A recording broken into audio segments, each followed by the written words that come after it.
Então, boa tarde, todos e todas. Então, a gente está com mais essa aula aqui da disciplina de seminários de História, Filosofia e Sociologia das Ciências e Ensino, aqui do programa de pós-graduação em Ensino de Ciências e Matemática, hoje, dia 4 de maio, tá? E hoje a gente tem a apresentação do professor José Otávio Baldinato, tá? Cujo título será História da Química na Sala de Aula, buscando estratégias e materiais didáticos. O professor José Otávio, tá? Aqui a minha colinha aqui. Ele é bacharel e licenciado em Química pela USP. Ele tem mestrado e doutorado em Ensino de Ciências pela Universidade de São Paulo. E atualmente ele é professor do Instituto Federal de Educação, Ciência e Tecnologia de São Paulo e coordenador do programa de mestrado profissional em Ensino de Ciências e Matemática. Ele tem experiência na interface entre História da Ciência e Ensino, tratando também do uso de questões sociocientíficas como estratégia para a revisão dos conteúdos de ensino de ciências. Ele orienta trabalhos de mestrado e iniciação científica junto ao Grupo Faraday de Pesquisa em História da Ciência. Então, eu aproveito para inicialmente agradecer ao professor José Otávio, tá, pela disponibilidade, por vir aqui conversar com a gente, tá? Fica à vontade, tá, para compartilhar, fazer a apresentação, tá? E aí, a gente, no final, pode... Depois a gente coloca, então, a discussão, certo? Muito obrigado. Legal. Obrigado, professor Leonardo. Eu quero agradecer muito à professora Thais pelo convite, agradecer a todos que estão aqui presentes por essa boa vontade, por essa dedicação de vocês, esse empenho de estarem conectados, né, numa aula online. Eu sei que a gente está no contexto de uma disciplina de pós-graduação, e quem está cursando essa disciplina, por alguma razão, ao longo da sua trajetória pessoal, da sua trajetória profissional, decidiu ou aceitou que a história da ciência teria alguma contribuição para trazer a nossa atuação como professores, né? Então, resolveu se dedicar à interface entre história da ciência e ensino, e eu quero aproveitar essa possibilidade de conversar com pessoas que pertencem a esse grupo, que não somos, assim, um grupo tão grande, né? Dedicados a essa interface história da ciência e ensino. E eu queria aproveitar essa oportunidade para compartilhar com vocês algumas angústias e algumas vivências que eu tenho tido como professor no Instituto Federal de São Paulo, em relação às pesquisas que tenho desenvolvido com um grupo de estudantes, em geral da licenciatura e desse programa de mestrado profissional, que é em ensino de ciências e matemática. Então eu queria dividir com vocês algumas angústias e apresentar alguns resultados de pesquisa. Mas o meu interesse maior, que eu gostaria de conversar mesmo, é pensando como é que as pesquisas na área de história da ciência afetam, de fato, os professores atuantes na educação básica ou no ensino superior. A gente sabe que a pesquisa em ensino tem muitas ramificações. A gente pensando só na pesquisa em ensino de ciências, tem professores que voltam para a universidade para buscar referenciais que vão ajudar a se desenvolver em práticas com tecnologias aplicadas ao ensino, ou que vão pensar no papel da experimentação, na alfabetização científica, das abordagens pautadas por relações ciência, tecnologia e sociedade. A gente tem tantas vertentes diferentes de pesquisa e todas elas dão contribuições muito diretas para as relações de ensino. Então é assim, eu não tenho dúvida de que vocês aqui que desenvolvem pesquisa na área de história da ciência são beneficiados pelo conhecimento gerado nessas pesquisas. Esse conhecimento histórico afeta as nossas práticas. A minha dúvida é, será que a pesquisa em história da ciência também tem essa capacidade de afetar o trabalho dos professores que não participam dessa pesquisa? Será que eles são influenciados e eles são beneficiados de alguma forma, considerando que não é um trabalho que ele desenvolveu em primeira mão, né? Ele acessa os resultados da pesquisa em história da ciência e, de alguma maneira, aquilo ajuda a refletir sobre as próprias práticas?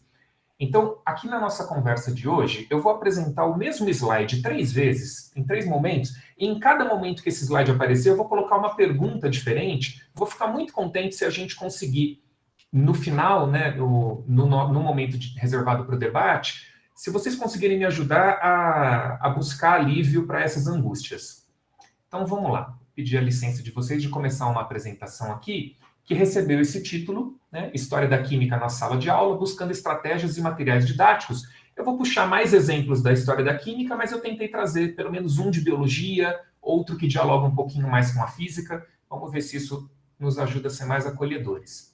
Então, ó, não é novidade, por todas as diretrizes educacionais que nós tivemos nas últimas décadas, que os professores de ciências têm um duplo compromisso de ensinar ciência e também ensinar sobre ciência. Na área de pesquisa em história e filosofia, isso às vezes recebe outros nomes, né? A gente costuma dizer que o ensinar ciências remete aos produtos da prática científica, ou seja, as teorias, os modelos, os experimentos, o resultado da ciência pronta, né? Daquilo que se tornou consensual e que invade o livro didático. Então, os produtos da ciência fazem parte do nosso compromisso formativo com os estudantes. Só que a gente também tem um compromisso de ensinar sobre ciência. E isso envolve o que às vezes a gente chama de processos, né? As formas de construção da ciência, os mecanismos, né? As influências, as questões de contextualidade que permeiam o desenvolvimento da ciência e também esse rótulo, esse guarda-chuva que a gente coloca sob o nome de natureza da ciência. Esse duplo compromisso será, sim, beneficiado pela pesquisa em História da Ciência. Conhecer melhor a história nos ajuda a lidar com esse compromisso pedagógico. É mais óbvio, é mais direto que a contribuição da História da Ciência vai ajudar muito nesse segundo grupo de conteúdos de ensino aqui. No entanto, eu vou defender e vou tentar argumentar isso a partir de uma série de exemplos hoje, que é conhecer a história da ciência também nos ajuda a ensinar e a aprender melhor sobre os produtos da ciência. Tem uma série de referências que vão me ajudar a defender isso. Sobre natureza da ciência, eu gosto de indicar o trabalho do Evandro Rosentalski, tá? Que é nosso colega, que defendeu sua tese de doutorado há pouco tempo, que é professor na Universidade Federal de Itajubá e organizou um evento de muito sucesso na semana passada. Tem vários vídeos já no YouTube do evento que ele organizou. A Thaís foi palestrante, vários colegas nossos falaram lá. É desse slide que eu estava falando no começo, gente. Esse slide vai aparecer 3 vezes hoje, e a cada vez em que ele aparecer, eu vou ter uma angústia, uma pergunta para compartilhar com o grupo. Depois a gente resgata cada uma delas para debater. Funciona assim. Eu estou trabalhando no Instituto Federal de São Paulo já há 10 anos, 11 anos, e trabalho com a formação de professores. Inicialmente na licenciatura em Química e Biologia, há alguns anos agora, desde 2013, também no mestrado em Ensino de Ciência e Matemática. Os alunos que me procuram, porque eles não têm muitas opções, né? Quando eles se interessam por história da ciência, nós temos 3 ou 4 colegas dentro do Instituto de diferentes áreas que são os possíveis orientadores para essas pesquisas. Os alunos que me procuram dizendo eu queria fazer uma pesquisa na interface, História da Ciência e Ensino, tipicamente eles estão pensando em 2 modelos de pesquisa. Alguns se interessam mais pelo primeiro, outros pelo segundo, mas eu estou caricaturando esses 2 tipos de pesquisa assim.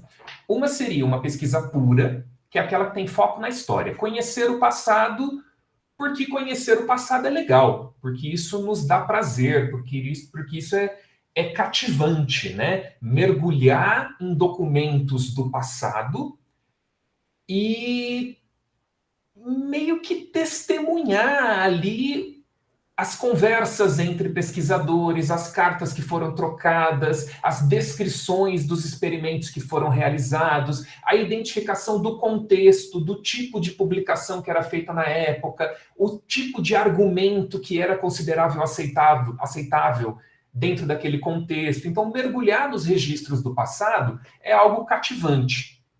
Tem as suas dificuldades, tem as suas metodologias, tem um rigor envolvido nessa pesquisa, mas é um tipo de pesquisa que motiva muitos alunos e que é difícil de fazer. São projetos que levam aí pelo menos 1 ano e meio, 2 anos para ficarem concluídos, a produção de um novo estudo de caso histórico. Um outro tipo de pesquisa é o que eu estou chamando aqui de pesquisa translacional, mas eu deixo dúvida sobre esse termo. A proposta aqui seria partir de um conhecimento histórico sobre a ciência que já foi produzido e transformar esse conhecimento histórico em algo utilizável na sala de aula. Então, é de alguma maneira transpor, transladar esse conhecimento histórico que já foi levantado para transformá-lo numa sequência didática, num jogo, numa proposta que chegue à sala de aula, e aí é parte da pesquisa. Aplicar, colher resultados e verificar qual é a influência daquele tipo de material, daquele modelo de abordagem nas aulas. Eu vou defender que esses dois tipos de pesquisa têm, sim, algum papel na formação de professores e eles podem impactar a sala de aula.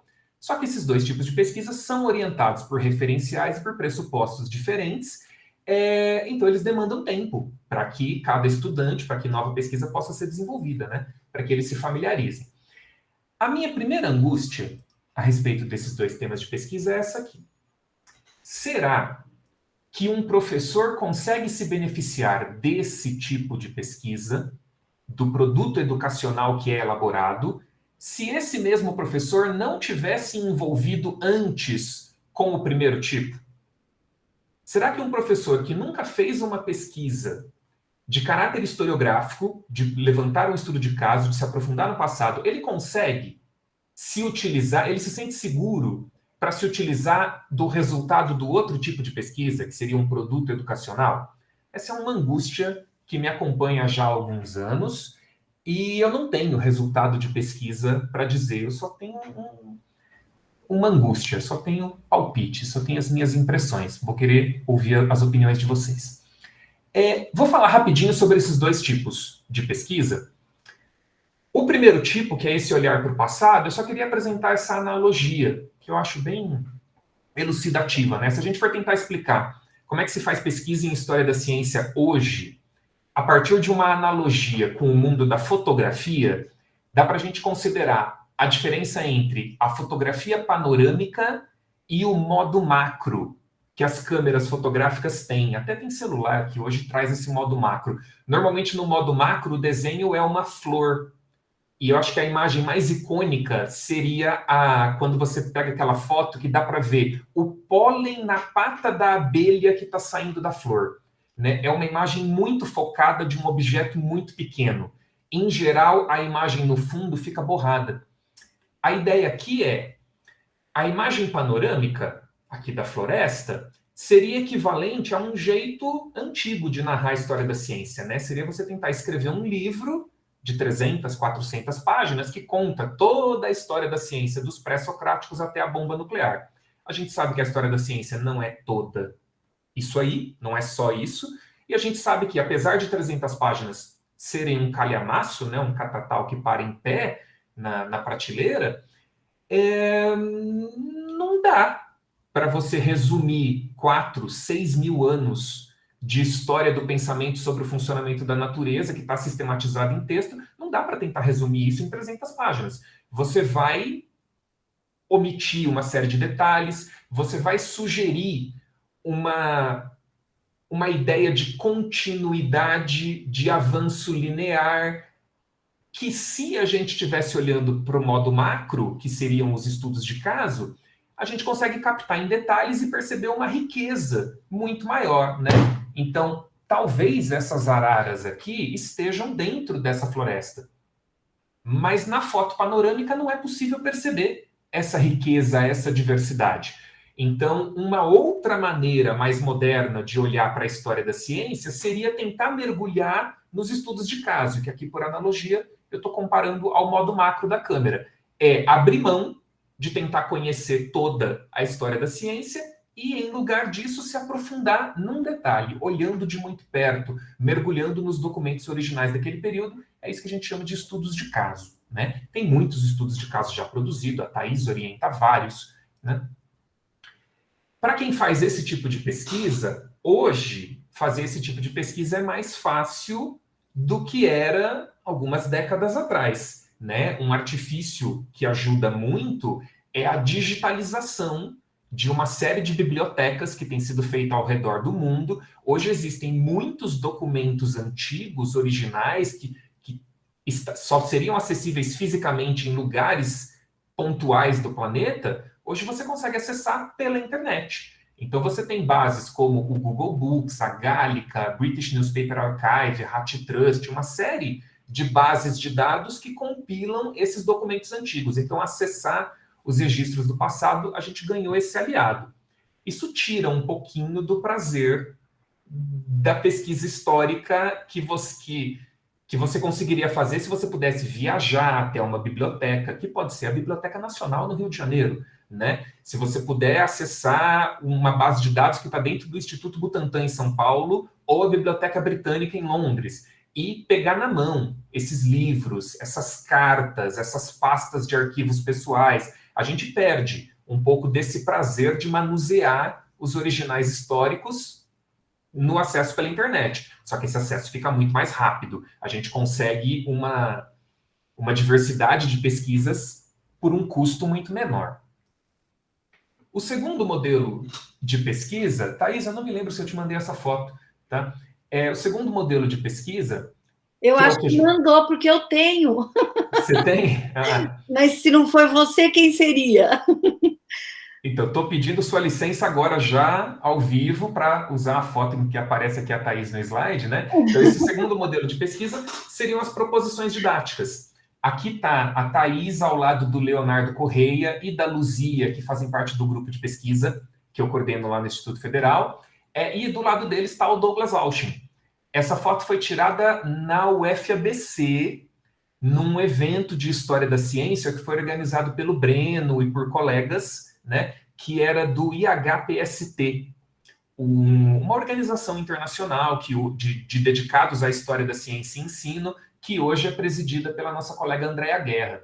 O Douglas Auschin é um pesquisador americano que já apresentou um referencial que orienta muitas pesquisas, tá? Tem muitos grupos de pesquisa aqui no Brasil que adotaram o referencial do Auschin para produzir propostas didáticas que são uma via para levar a história da ciência para a sala de aula. O Leonardo foi um deles, tá? Eu vou só descrever rapidinho esse modelo de pesquisa, que é um tipo de atividade que pode se utilizar da história da ciência de uma maneira assim prática, dentro da sala de aula. Então, o Auschin desenvolve esse modelo de história interrompida, e tem outros autores que tratam de propostas semelhantes. O Metz também faz isso, né?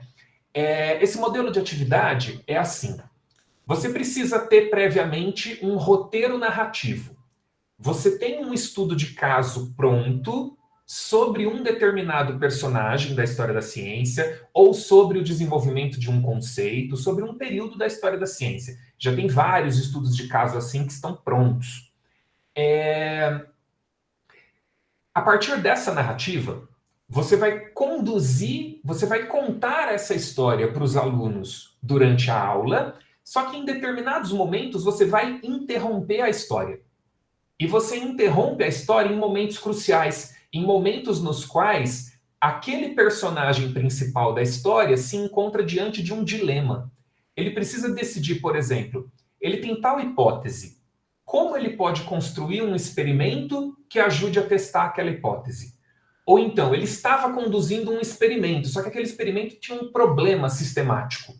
Como ele consegue lidar com um problema mecânico, com um problema material? Como ele consegue recursos para conseguir realizar a proposta experimental dele? Como ele interpreta um dado? Como ele busca financiamento? Então, em determinados momentos em que o pesquisador precisa tomar uma atitude, você interrompe a história.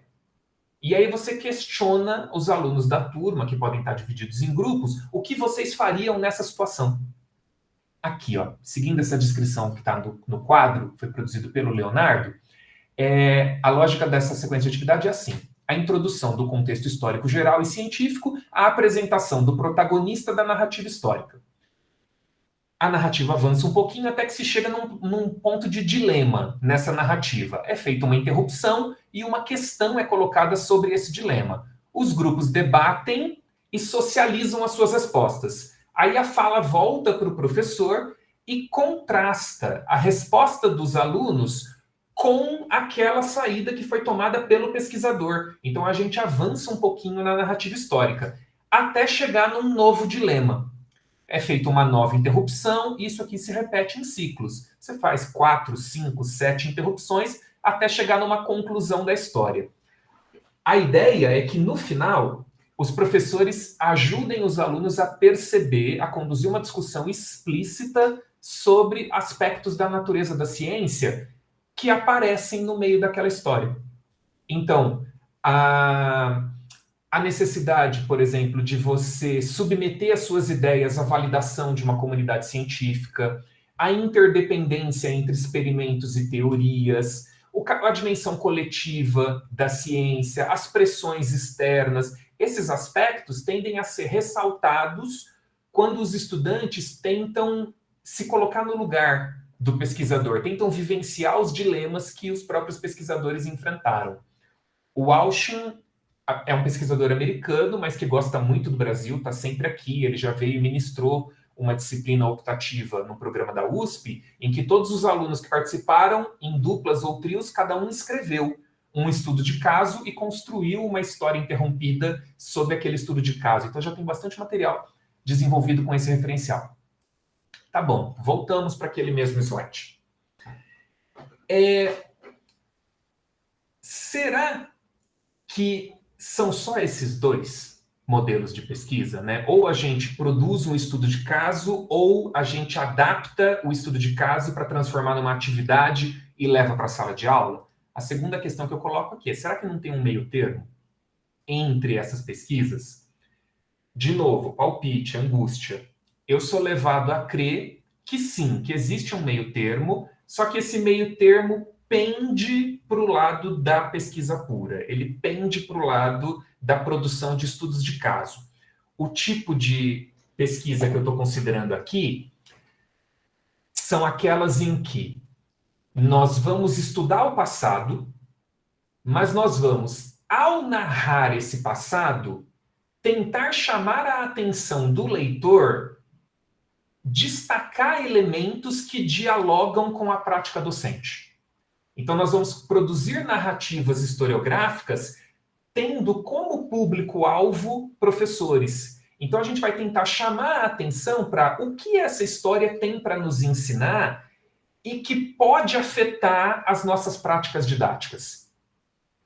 E aí, eu acredito que uma forma rica de fazer esse tipo de pesquisa, que é mais ou menos de meio termo, é chamar a atenção para os episódios da história da ciência que tipicamente aparecem nos currículos escolares, que tipicamente aparecem nas nossas aulas, e considerar como é que essa história, recontada a partir do acesso aos originais, como é que ela se mostra diferente daquela que os materiais didáticos comuns apresentam.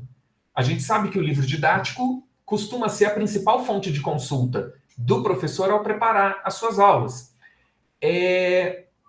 Mas se a história que aparece no livro vem de uma imagem de ciência elitista, individualista, empírico-indutivista, com todas aquelas visões distorcidas que o Daniel Gil Pérez e vários outros autores já apresentaram, a gente vai precisar municiar professores com outras versões dessa história.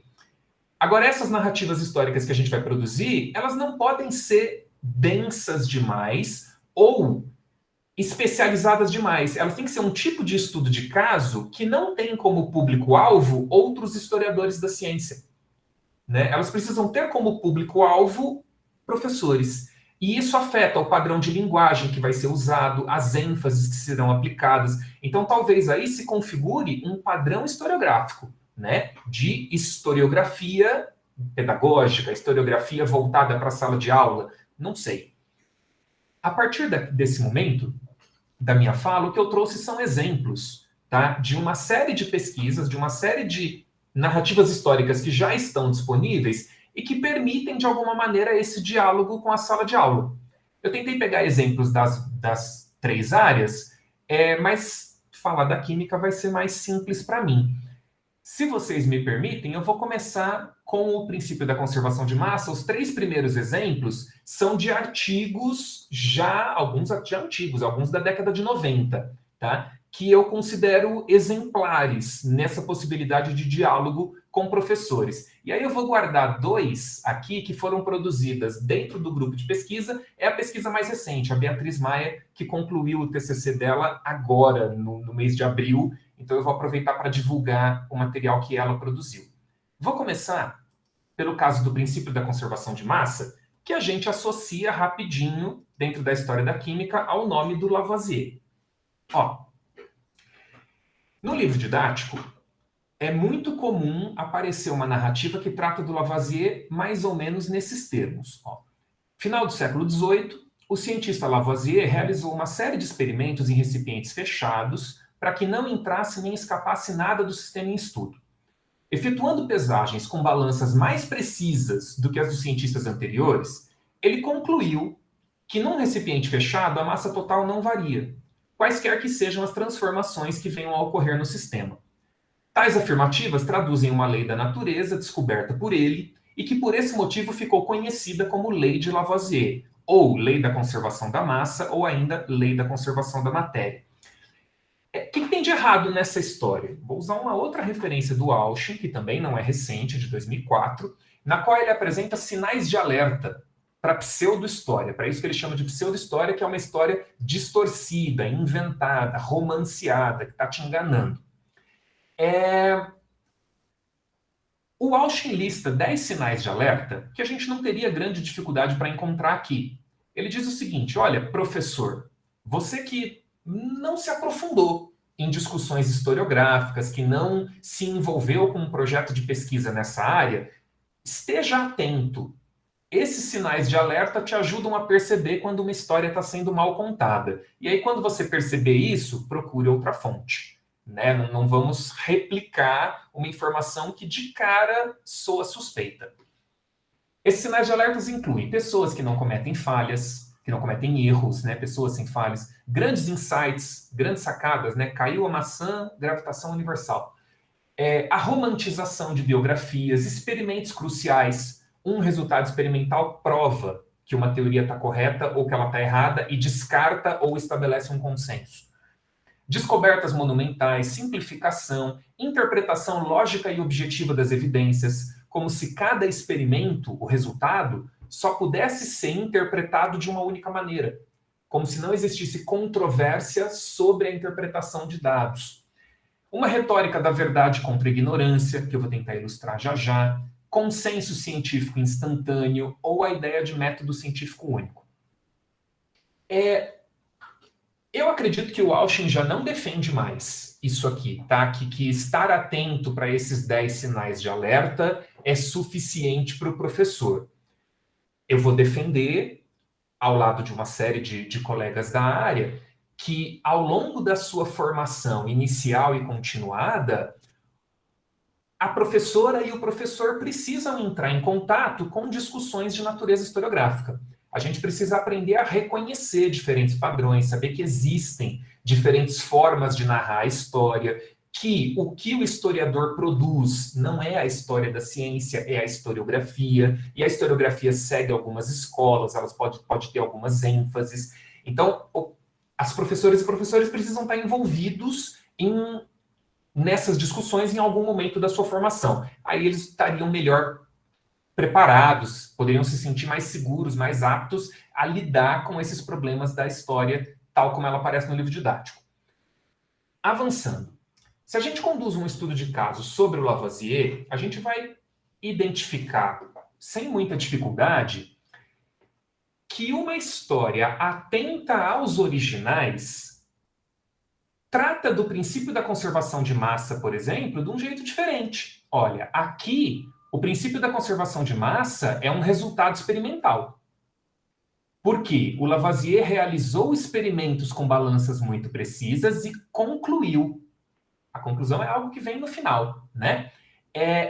Então, ele descobriu uma lei que ficou conhecida como Lei de Lavoisier ou Lei da Conservação da Massa. Mas se a gente olha para o texto original, para o Tratado Elementar de Química, que está disponível naquela base do Google Books, você pode baixar o PDF, ou você acessa a tradução para o português, que é particularmente boa, né? E acessa o texto original, a gente verifica que o princípio de conservação de massa ele é tratado com outro nome.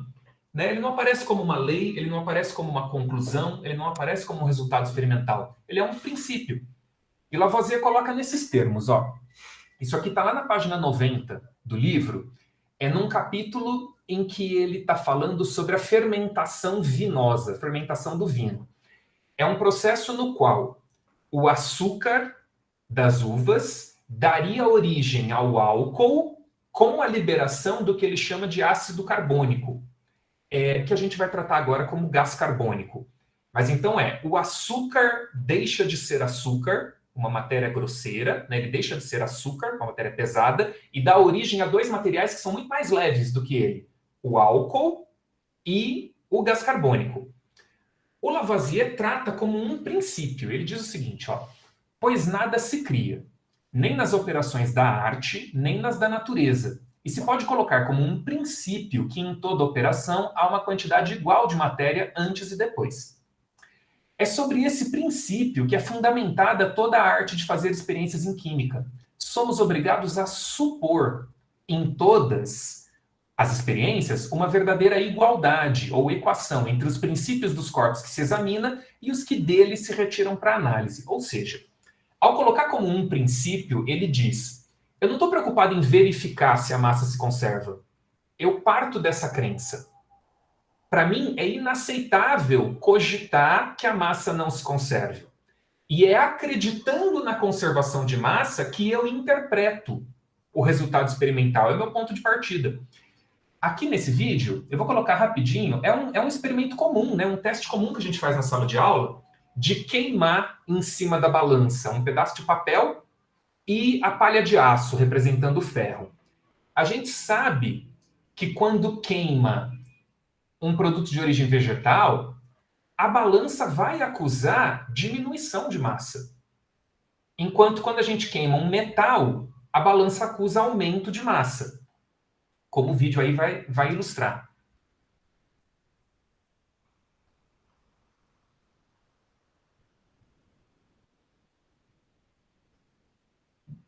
No caso do papel, a massa inicial era 0,80 gramas e a massa final está caminhando ali para 0,11, 0,10.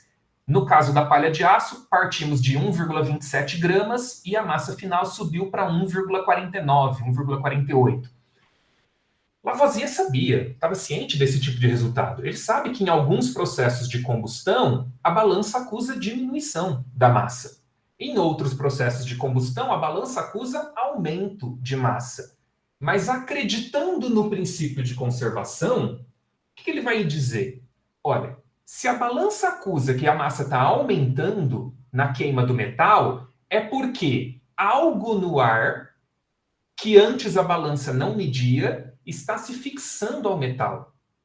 Algo no ar participa do processo de combustão. E esse aumento de massa se refere à entrada desse material, que agora se torna ponderável, que agora se torna mensurável a partir da balança. Né? E esse algo no ar é o tal do princípio oxigênio.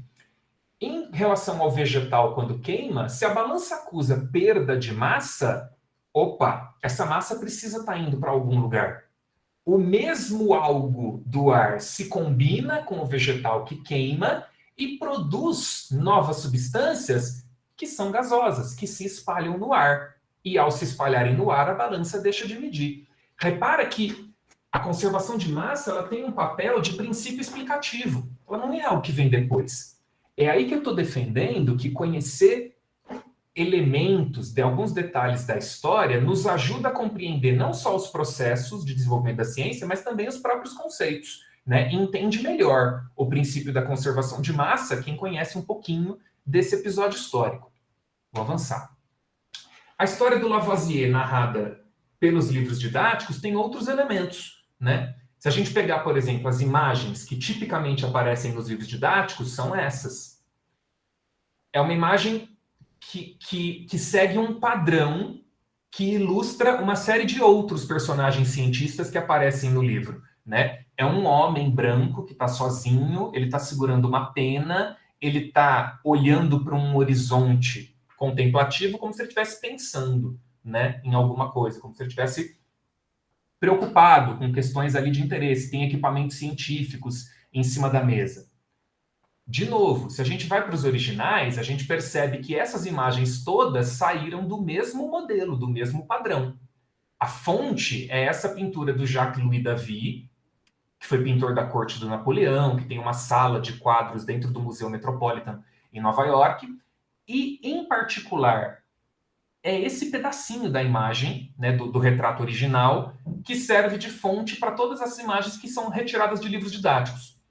Agora, alguma coisa aconteceu, né? Aqui, por exemplo, o ombro do Lavoisier não é inteiro visível no original, tinha uma mão vindo aqui por cima do ombro dele. Aqui dá para perceber essa sombra que foi apagada.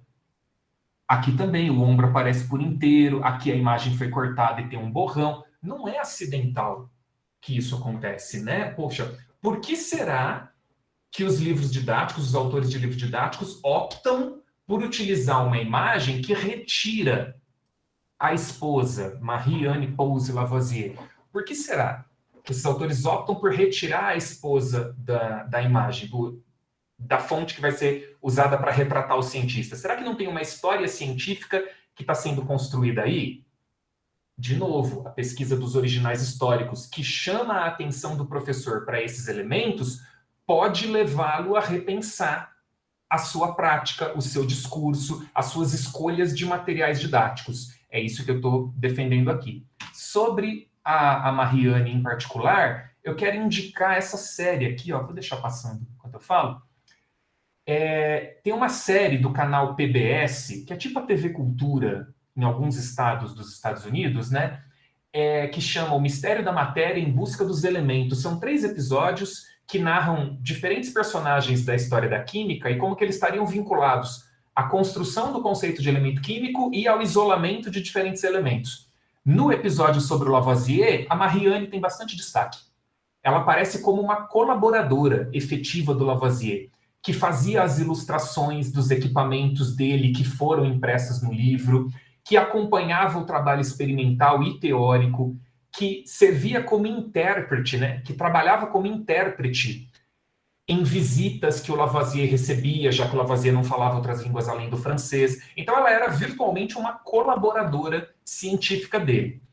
Ela é retratada de uma maneira interessante nesse seriado. Dá para encontrar os episódios no YouTube.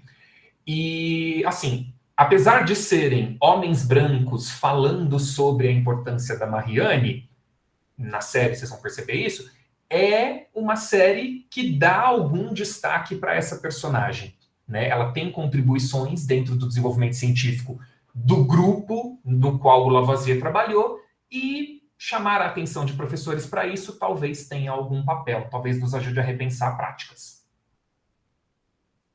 Vou voltar. Chamar a atenção agora para um episódio na história da biologia, a controvérsia da geração espontânea. Eu vou partir de um livro didático e eu quero chamar a atenção para 2 trechinhos do livro didático para questionar como é que nós nos lembramos dos trabalhos de Pasteur, né? Os alunos da licenciatura em biologia do IFE costumam me dizer que a imagem que eles constroem do Pasteur e que os incentiva a ingressar no curso de biologia é a imagem de um herói. O Pasteur era um antro de racionalidade, um modelo de personagem na ciência, e os estudos de caso histórico têm algum impacto sobre ele. Eu vou chamar a atenção para 2 trechinhos desse livro didático. Ó. Aqui, nesse começo, está sendo apresentada a hipótese da geração espontânea, que teria sido combatida pelo Pasteur e teria sido resolvida por ele. Ó, o livro apresenta assim. Até meados do século XIX, a explicação mais em voga para a origem da vida na Terra era a hipótese da geração espontânea, também conhecida como abiogênese. Essa hipótese admitia que seres vivos pudessem surgir espontaneamente a partir da matéria sem vida. Acreditava-se, por exemplo, que anfíbios e répteis aparecessem pela transformação espontânea do lodo orgânico no fundo dos lagos. Que vermes surgiam espontaneamente do corpo de cadáveres em decomposição. Discussões mais aprofundadas a respeito da origem da vida ocorreram somente quando a hipótese da geração espontânea revelou-se inconsistente, principalmente devido aos experimentos de 2 cientistas, Francesco Redi e Louis Pasteur. O que eu quero chamar a atenção aqui, gente, olha, é legal a gente dizer que existe uma controvérsia, a gente dizer que um determinado tema da pesquisa em ciências naturais já recebeu explicações diferentes. Mas vocês percebem que aqui existe uma retórica da verdade contra a ignorância, que era um dos sinais de alerta do Auschwitz? Por quê? Os autores vão dizer, até determinada época, a explicação mais em voga era essa. Beleza, me diz um cientista da época, me dá o nome de alguém que defendia essa explicação. O texto não dá. O texto não me dá um argumento que justificasse essa crença. Então, ele sugere que assim, é uma massa de pensadores anônimos ou é a opinião pública que vai ser contraposta pelo cientista. E o cientista tem nome e sobrenome. São esses dois que se posicionam de maneira contrária e que no final do processo são eles que trazem a verdade. Então, a gente não associa o nome de cientistas a nenhuma ideia que tenha sido abandonada ao longo da história da ciência.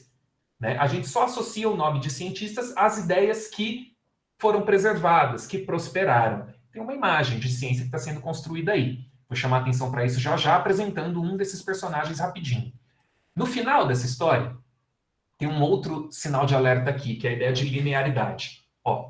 Pasteur resolveu o problema da abiogênese. Ele demonstrou que o surgimento de uma espécie depende de algum outro da mesma espécie, pai e mãe terem colocado ali os seus gametas, os seus ovinhos, e tem um mecanismo de procriação. A aceitação da biogênese despertou novas questões. Se todo ser vivo surge de outro pré-existente por meio da reprodução, como se originaram os primeiros? Em que época da história da Terra os primeiros seres vivos teriam aparecido e de que maneira isso ocorreu? Isso abre a porta para o próximo capítulo, sugerindo uma relação de linearidade. Olha, o Pasteur respondeu tal pergunta. Ele diz, todo animal surge de um mecanismo de procriação. Ele vem de pais da mesma espécie. Tá bom, mas então de onde vieram os primeiros? Isso vai abrir caminho para pesquisas que questionam como que uma espécie pode derivar da outra, a ideia de evolução, que vai aparecer nos próximos capítulos do livro. Só para apresentar um personagem questionando aquela primeira parte, né? Se a gente vai para os originais, e aqui eu estou acompanhando a pesquisa da Lilian Martins, que apresenta esse artigo Pasteur e a Geração Espontânea, uma história equivocada, que é uma narrativa histórica que revisita originais desse período e chama a atenção de professores para elementos dessa história que são mal contados, tipicamente no livro didático, então dá alertas diretos para professores. Ela nos apresenta um personagem cientista que se contrapunha às ideias do Pasteur e que tinha excelentes argumentos para isso. O Félix Pouchet é apresentado como um personagem mais velho, um pesquisador mais experiente do que o Pasteur no momento da controvérsia. Ele era diretor de um museu de história natural em Rouen, na França, e ele publicou um livro chamado Heterogenia, ou Tratado da Geração Espontânea. Repara na data, né? Esse texto foi publicado em 1859, que é um período em que muita coisa importante estava acontecendo no estudo dos seres vivos. O Pouchet descreve uma série de experimentos e ele apresenta um rigor experimental que é impressionante, né? Que nos coloca na dúvida. Será que era uma massa de ignorantes que defendia a heterogeneia ou ideias ligadas à abiogênese? Só para ilustrar, isso aqui era o tipo de experimento que se fazia com os caldos nutritivos, né? Você pega uma sopa de abóbora, água de feno, água de cerveja, por exemplo. Você pega um material que vem de origem orgânica, de origem que foi viva. Aí você ferve esse material por um período prolongado até você acreditar que você esterilizou aquele ambiente, você eliminou qualquer organismo vivo que pudesse estar ali ainda, e veda esse material. Esse é o tal do caldo nutritivo. A dúvida que se colocava entre os concorrentes era, se você, num momento posterior, permite que o ar entre dentro desse frasco, Em algumas ocasiões, vão se proliferar micro-organismos, aquele caldo vai embolorar. Em outras ocasiões, isso parecia não ocorrer. O Pouchet e os heterogenistas diziam, basta introduzir o ar que sempre vão surgir micro-organismos. Porque esse surgimento se dá de uma maneira espontânea pela combinação de uma matéria orgânica, água e ar. Isso é suficiente para permitir a origem da vida. Então, eles queriam garantir que o ar que está entrando aqui não esteja contaminado por germes. Seria que qualquer ar, por mais limpo que seja, permitiria o surgimento da vida. Então, eles colocavam, por exemplo, antes do ar que vai entrar nesse caldo nutritivo, uma série de reagentes químicos. Né? O pesquisador sopra por aqui, e aí o ar que ele sopra passa, por exemplo, por ácido sulfúrico, algodão, amianto, uma série de materiais, tenta coletores aqui para garantir que não vão passar respingos antes de entrar nesse caldo nutritivo. O ar pode ser aquecido, aquele passa por dentro de um cano de espingarda que está dentro de uma churrasqueira. Tem uma série de ilustrações de experimentos que foram conduzidos e que davam resultados positivos, né? Então, os originais mostram que a controvérsia é mais rica, que a gente pode melhorar essa discussão e aprender melhor sobre ciências. Em relação ao final da história, que as pesquisas de Pasteur teriam levado às dúvidas que o Darwin vai tentar responder na sequência, a gente está diante aí de uma inversão histórica, né? Simplesmente considerando as datas, A Origem das Espécies foi publicado em 1859, mesmo ano da heterogeneia do Pouchet. Dentro da França, esses dois livros foram associados, ainda que eles não tivessem vínculo direto, e toda a controvérsia entre Pasteur e Pouchet se desenvolveu na década seguinte. Então, não. Né? Um não dependeu do trabalho do outro para desenvolver a sua própria pesquisa. E aí a história mostra que esse caminhar da ciência não é linear. Chamar a atenção de professores para isso pode ter o seu papel. O terceiro episódio que eu estou retirando de outros autores é esse que trata da descoberta da radioatividade. E esse eu vou tentar ilustrar com 2 slides só, que é assim, no livro didático, normalmente aparece a afirmação de que Becquerel descobriu a radioatividade. E isso estaria ligado a um evento no qual ele preparou a sua amostra, que envolvia sais de urânio, ele ia tentar captar um sinal numa chapa fotográfica, numa montagem experimental que dependia da exposição desses sais de urânio ao Sol. O dia estava nublado em Paris naquele dia, ele guardou esse material dentro de uma gaveta. Apesar de guardado dentro da gaveta por alguns dias, quando ele decidiu revelar aquela chapa fotográfica que não tinha sido exposta ao Sol, o experimento não foi realizado como previsto, ainda assim tinha lá uma mancha na chapa fotográfica, como se os sais de urânio tivessem emitido alguma forma de luz invisível aos olhos, mas que pôde ser captada pela chapa fotográfica. Normalmente se coloca assim a descoberta da radioatividade, nesse lance fortuito. Eu achei interessante que se a gente digita no Google quem descobriu a radioatividade, a história já é melhorzinha, né? Eles apresentam, olha, os fenômenos radioativos começaram a ser descobertos em 1896 pelo cientista Becquerel. No entanto, as suas descobertas só foram possíveis graças a estudos anteriores sobre os raios-x. É legal colocar outros personagens na história e dizer começaram a ser descobertos, porque isso questiona o ato, né?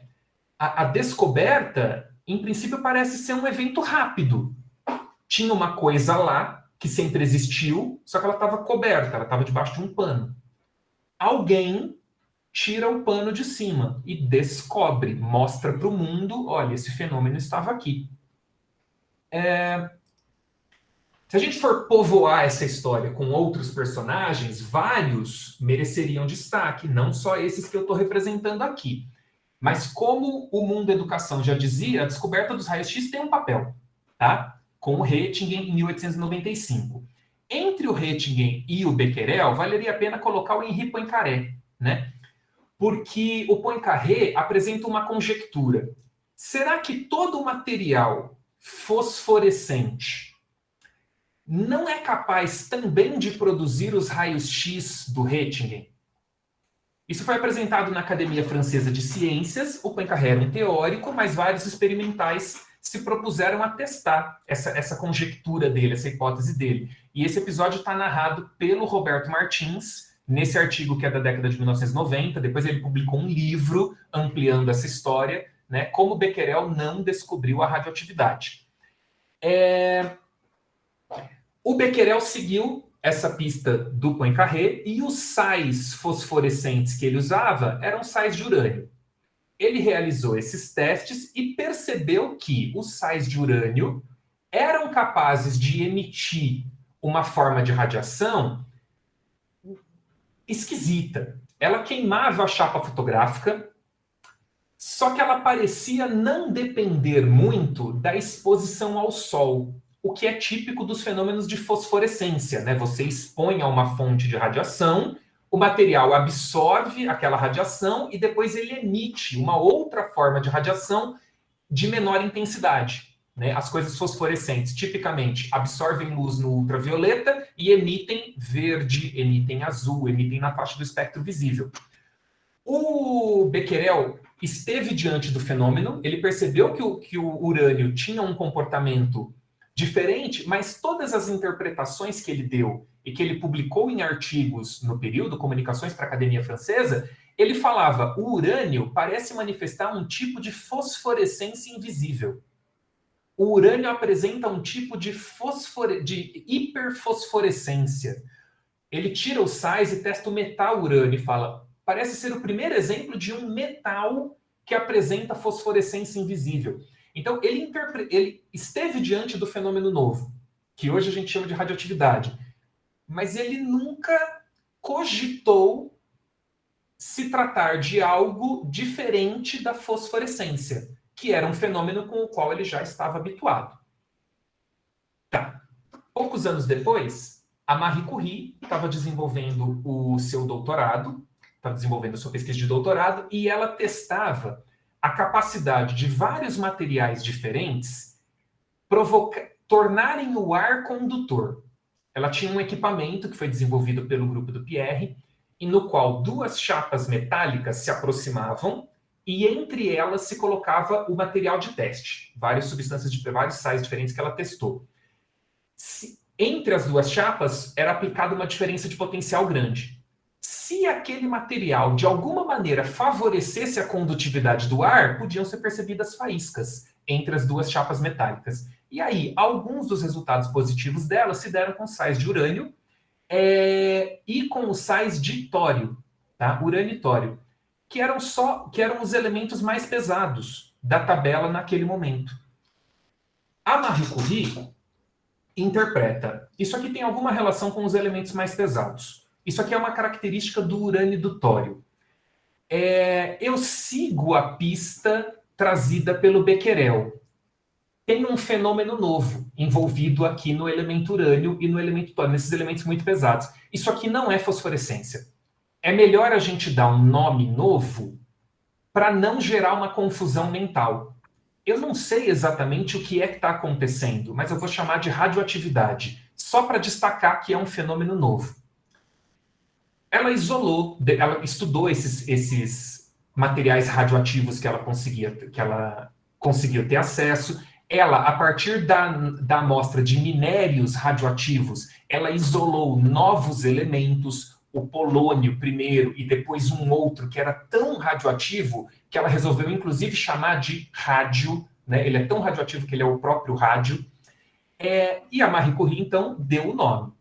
O que exatamente está acontecendo nesses elementos, como é o mecanismo da radioatividade, ela não propõe, né? Ela não tem essa explicação, mas ela deu o nome. Anos mais tarde, o Rutherford e o Soddy eram professores numa universidade canadense, professores em início de carreira. O Rutherford na área de física, o Soddy era um demonstrador da área de química. Trabalharam juntos nesse estudo de processos radioativos. Por alguma razão, eles concluíram, o Soddy sugeriu que no processo de emissão radioativa, o urânio deixava de ser urânio. Ele dava origem a elementos mais leves. Então isso aqui é um tipo de transmutação. O Rutherford já era um pouquinho mais macaco velho no período e falou: olha, isso é transmutação, mas não podemos usar esse nome. né? Porque senão ninguém vai aceitar uma publicação nossa, se é uma ideia alquímica, precisamos vamos dar um outro nome para explicar a ideia, vamos chamar de decaimento radioativo, né? E aí, na ideia de decaimento, um elemento químico se transforma em outro à medida em que emite partículas, que eles participaram da caracterização, como partículas alfa e beta, que têm diferentes cargas. Então, vamos lá. Becquerel esteve diante do fenômeno novo, só que ele não entendeu o fenômeno, ele tratou como fosforescência. Marie Curie deu o nome para o fenômeno novo. Isso é radioatividade, isso é diferente de qualquer outro processo que a gente conhecia. É uma propriedade atômica característica dos elementos muito pesados. Rutherford e Soddy introduziram a explicação que é mais ou menos a que a gente segue hoje. No decaimento radioativo, um núcleo instável se quebra, emitindo partículas, emitindo energia e dando origem a novos núcleos mais leves. Então, eles apresentam a explicação do fenômeno. Quem é o descobridor do fenômeno? Né? Será que dá para atribuir a descoberta da radioatividade ao Becquerel, porque ele foi o primeiro que viu, mas não entendeu? Ou a descoberta deve ser atribuída a Marie Curie, que deu o nome? Ou é para quem deu a explicação? Ou será que o fenômeno da descoberta é mais complicado que isso? Né? O fenômeno da descoberta, talvez ele se alongue no tempo e envolva muitas pessoas, várias além dessas, que estão retratadas aqui. Não é algo tão simples quanto tirar o pano de cima de um objeto e mostrar para o mundo, olha, esse objeto estava aqui. Né? O prêmio Nobel provavelmente não é o melhor parâmetro, né? A descoberta da radioatividade foi creditada a Becquerel e ao Pierre, que levou a Marie junto, né? Mas talvez não seja o melhor parâmetro para descrever quem é o descobridor, né?